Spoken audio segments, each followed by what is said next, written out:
Friends, आज mutual funds और investing specially stock market में इनके इतने एडवर्टाइज आते हैं कि एक पर्सन जिसे इन्वेस्ट करना हो वो सारे ऑप्शंस एंड चॉइसेस से पैरालाइज हो जाता है।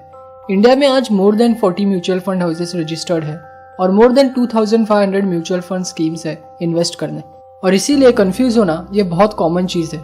स्कीम्स जैसे blue chip fund, multi cap fund, small cap fund, balanced fund, date funds, large cap funds etcetera, ये इन्वेस्टिंग बहुत डिफिकल्ट बना देती है। बट एक बेटर ऑप्शन है जिससे आपको ये सब से डील नहीं करना पड़ेगा, और वो हम इस वीडियो में देखेंगे। सो इस वीडियो में हम the little book of common sense investing में दिए इन्वेस्टिंग एडवाइस और लेसन्स ये डिस्कस करेंगे। और अगर आप एक बिगिनर हो तो आपको ये पूरी वीडियो जरूर देखनी चाहिए। बट पहले मेक श्योर आप लाइक एंड सब्सक्राइब करें सो आप फ्यूचर बुक समरीज और मनी रिलेटेड वीडियोस मिस नहीं करेंगे, और मैं आपके लिए न्यू वीडियोस लाता रहूंगा। So let's start. Friends, Gotrocks family ये बहुत वेल्दी फैमिली थी, और ओवर जनरेशंस ये फैमिली में बहुत ब्रदर्स, सिस्टर्स, कजिन्स और बहुत मेंबर्स थे जिसके पास यूएस के कंपनीज का 100% स्टॉक था। सो एवरी ईयर गॉट्रॉक्स फैमिली ये कंपनीज के अर्निंग्स ग्रोथ और डिविडेंड से बहुत रिवॉर्ड्स अर्न करती थी उनके इन्वेस्टमेंट्स पे। सब फैमिली मेंबर्स को इक्वली रिटर्न्स मिलते थे, और ओवर द डेकेड्स उन्हें मैजिक ऑफ कंपाउंडिंग देखने मिली।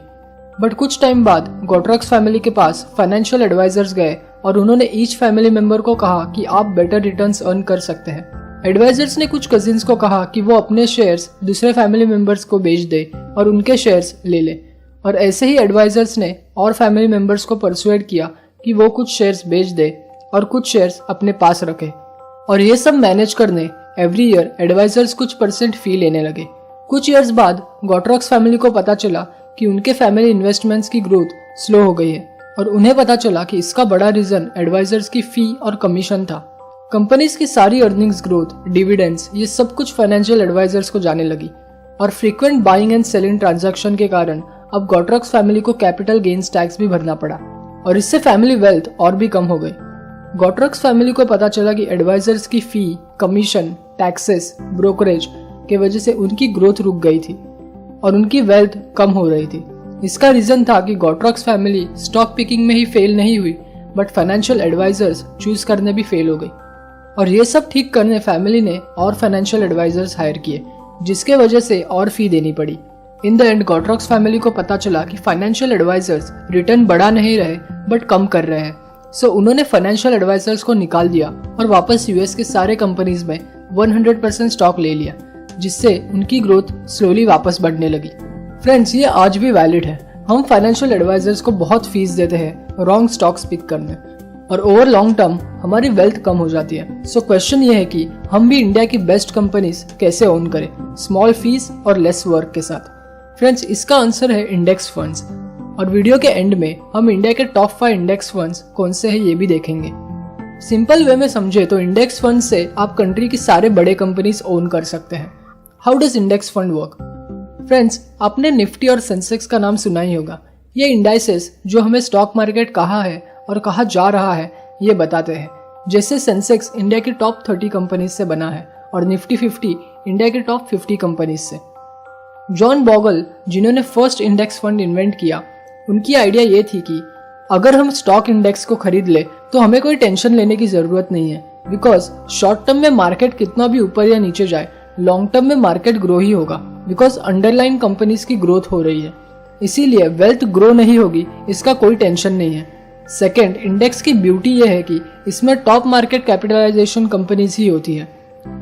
सो अगर कोई कंपनी की मार्केट कैपिटलाइजेशन कम हो जाती है तो वो इंडेक्स से बाहर निकल जाती है और कोई न्यू कंपनी उसे रिप्लेस करती है, इसीलिए रिस्क बहुत कम हो जाती है।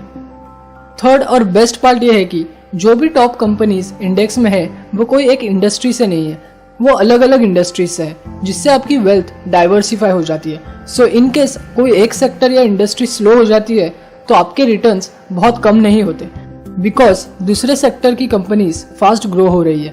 सो ओवर टाइम आपके पोर्टफोलियो के रिटर्न्स ये इंडेक्स के रिटर्न्स के आसपास ही होंगे। एग्जाम्पल, सेंसेक्स इंडेक्स ने मार्च 2009 से मार्च 2019 तक एवरी ईयर 16% ग्रोथ दिखाई। सो अगर आपने ये टाइम में सेंसेक्स इंडेक्स फंड में इन्वेस्ट किया होता तो आपको 16% के आसपास रिटर्न मिलते, क्योंकि आपका फंड सेंसेक्स को रेप्लिकेट कर रहा है। और बेस्ट पार्ट यह है कि आप फी भी बहुत कम देते हैं क्योंकि फंड मैनेजर को अपने दिमाग लगा के स्टॉक्स नहीं चूज करने, उसे बस इंडेक्स कॉपी करना है। सो इंडेक्स की फी जनरली बहुत लो होती है, मे बी 0.1 से 0.4% तक। Mutual funds versus index funds.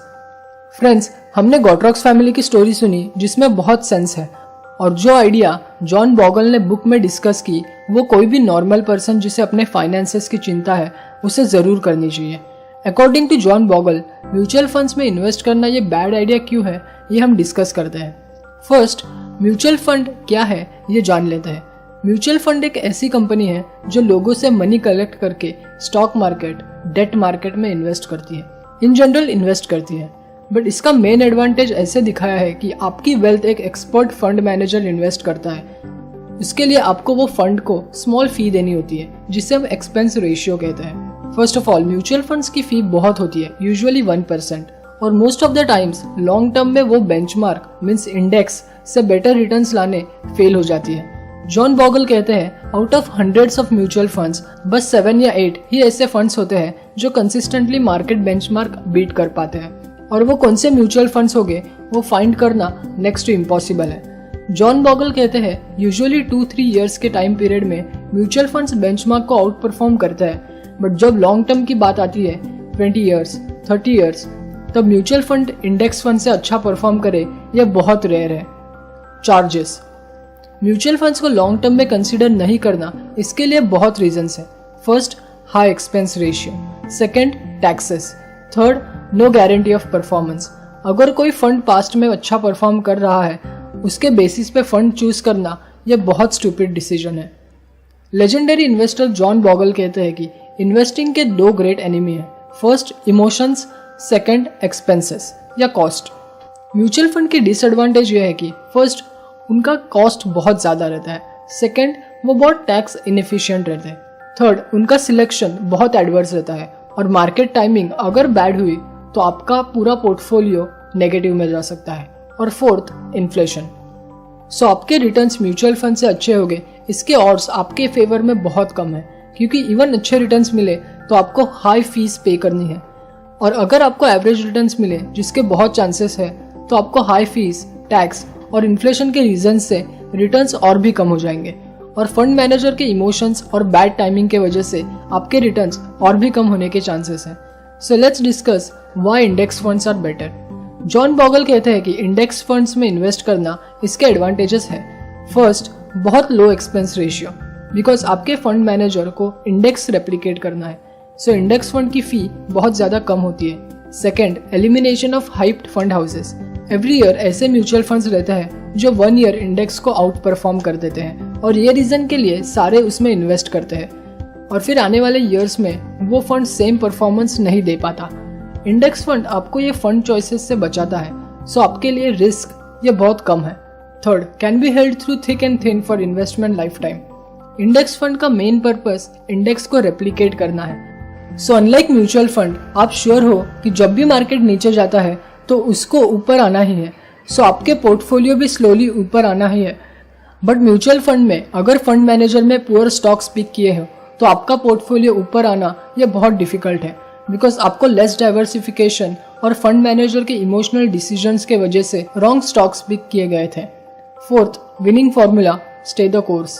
Friends, investors जैसे Warren Buffett, Howard Marks etcetera ये हमेशा कहते हैं कि investing is a long term game, और ये अचीव करने इंडेक्स फंड्स आपकी हेल्प बहुत अच्छे से करता है, बिकॉज इन्वेस्टिंग में हम कुछ और प्रेडिक्ट नहीं कर सकते, बट ये कर सकते हैं कि लॉन्ग टर्म में इंडियन इकोनॉमी ये ग्रो ही होने वाली है। Finding needle versus owning haystack. John Bogle कहते हैं कि म्यूचुअल फंड जो फ्यूचर में अच्छे रिटर्न्स देगा ये चूज करना हेस्टैक में नीडल ढूंढने जितना डिफिकल्ट है, और इन सम केसेस इम्पॉसिबल भी। बट वो कहते हैं कि अगर हम पूरा हेस्टैक ही ओन करते हैं तो हमें नीडल मतलब म्यूचुअल फंड ओन करने की जरूरत नहीं है, और हम ये इंडेक्स फंड में इन्वेस्ट करके कर सकते हैं। जॉन बॉगल कहते हैं कि इन्वेस्टिंग में लॉन्ग टर्म फोकस्ड रहना ये बहुत इंपॉर्टेंट है। अगर आप मार्केट वोलेटिलिटी यानी उतार चढ़ाव से डरते हैं तो इंडेक्स फंड एक बेटर ऑप्शन है, क्योंकि ये लेस रिस्की है और इंडेक्स को रेप्लिकेट करता है। फ्रेंड्स, इंडेक्स फंड में इन्वेस्ट करने से पहले बस 2 कॉस्ट पे ध्यान रखें। First, expense ratio, second, tracking error. Index fund जिसके ये रेट बहुत कम है उस पर आप इन्वेस्ट करें। फ्रेंड्स, लेट्स डिस्कस इंडिया के टॉप 5 इंडेक्स म्यूचुअल फंड्स कौन से हैं। First, LIC mutual index fund जिसने 5 ईयर रिटर्न 8.16% दिया है। Second, ICICI prudential Nifty index fund जिसकी 5 ईयर रिटर्न 8.02% है। Third, HDFC index fund Nifty 50 plan जिसने 5 ईयर्स 7.22% रिटर्न दिया है। Fourth, UTI Nifty index fund जिसकी 5 ईयर रिटर्न 7.21% है। Fifth, SBI Nifty index fund जिसकी 5 ईयर रिटर्न 7.01% है। फ्रेंड्स, अगर आप ठीक से देखें तो इंडेक्स फंड्स जो सेम इंडेक्स को ट्रैक करते हैं उनके रिटर्न्स सेम नहीं होते because of tracking error. So invest करने से पहले एक्सपेंस रेशियो और ट्रैकिंग एरर जरूर देखें। फ्रेंड्स, अगर आपको इंडेक्स फंड्स के बारे में और जानना है तो आप ये बुक परचेस कर सकते हैं। और अगर आपको ये वीडियो अच्छी लगी तो प्लीज़ लाइक कीजिए, फ्रेंड्स के साथ शेयर कीजिए और सब्सक्राइब कीजिए सो आप फ्यूचर वीडियोस मिस नहीं करेंगे। Thank you so much.